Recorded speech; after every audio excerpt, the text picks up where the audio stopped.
Tumatalsik yung ano. Okay lang yan. Oh, panis, natatamaan ko.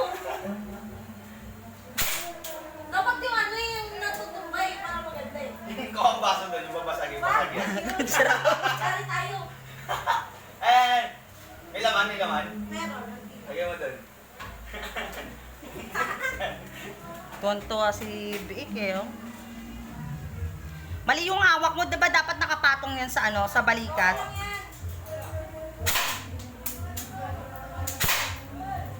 Si Brenda tamaan na. Oo, ganyan. Hindi, ganito ang hawak ko. Ganito. Woo! Matamaan yung baby. Pag umipak na yun, wala na yun. Tumakbo yung pusa. Si ano,